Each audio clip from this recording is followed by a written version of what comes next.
Jersey story. No, South Florida stories are fucked up too, man. Well, it's a crazy area. That's fucking always been crazy down there, man. That's where people go when they're just too crazy. They're losing. Everything was drugs, man. Yeah, everything is drugs. Everything. Like everything is drugs down there. Steroids, ecstasy, drugs, coke.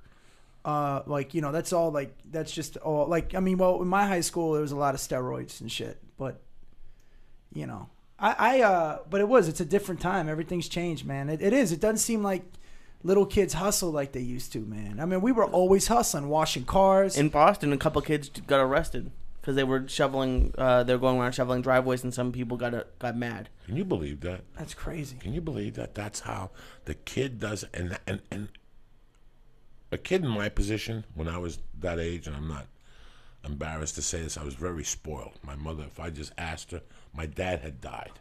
Right, so she did that. You were like Cartman. Right, whatever I wanted, it just took me a week to get. You were Cuban Cartman. And I never really had to do half the things I did at that age, but I enjoyed them.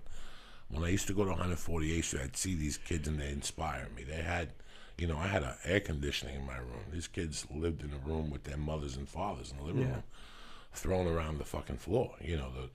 The bedroom was for clothing, and, they had one...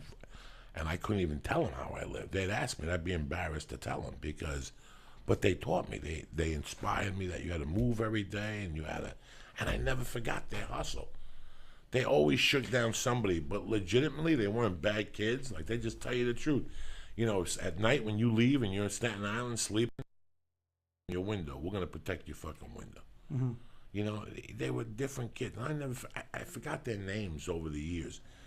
But they taught me that gift, and that's what kids are lacking today, that they don't really... Well, what's even more crazy is like our grandparents, like my grandfather, he was doing construction at like 12, man. He was driving trucks, because you didn't need you were driving down the dirt roads back then. My family, they were all from Jersey City. And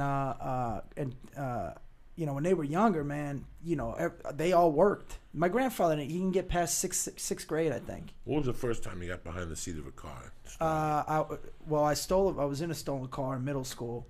But we used to, these two brothers. What are you doing, Lee? Alan and Vinny. What? What are you doing? Nothing. What just cracked? Nothing. It's just something off the mic stand. We're cool. He looks like his lips are fucking falling off. Yeah, it feels like it. He's hammered. No, Alan and Vinny, they had this mail truck that they took and they rebuilt it. Like this the kid like that had the mini bike that they could build everything. Like typical Guineas with the grease monkeys. They fix everything, right? So we had a mail truck that we used to drive around in. But it was on the other side. So the first time I learned. What is it with mail trucks? Why you had a mail truck too to fuck around in? No. Well, they used to be at the dump, at the jump show, at the dump, and then you would take it and they could fix it up, start it, and go. But the funny thing is that I've been driving since I was like 11 or 12. But when my mother tried to teach me how to drive, I had to act like I didn't know how. Like she's like, I'm going to teach you when I want to get my. I had already known how. How old were you when you got behind the?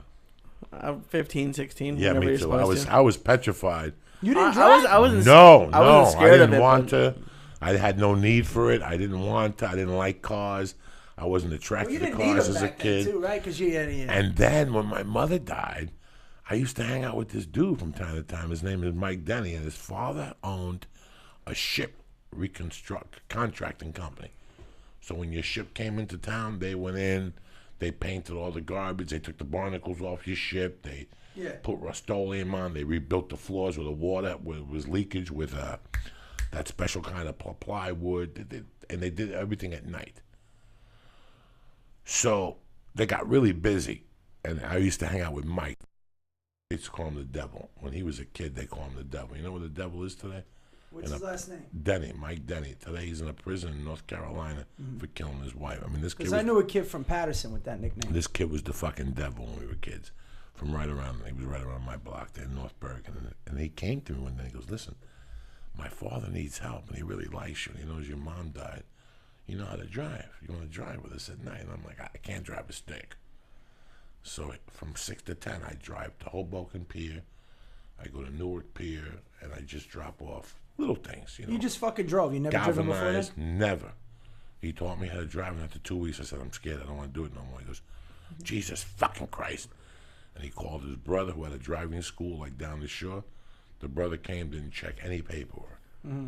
And just gave me a driver's license. Just like fucking that. Gave me the thing. He's like, don't worry. I think at 16 and a half, you get a learner's permit. 16, you get a permit. And you 16 and a half, drive you get a with- license. Well, yeah, New Jersey, Florida, it's 15 and then 16 to drive, and in New Jersey, it's 16 to get a permit, 17 to drive. That's too fucking young.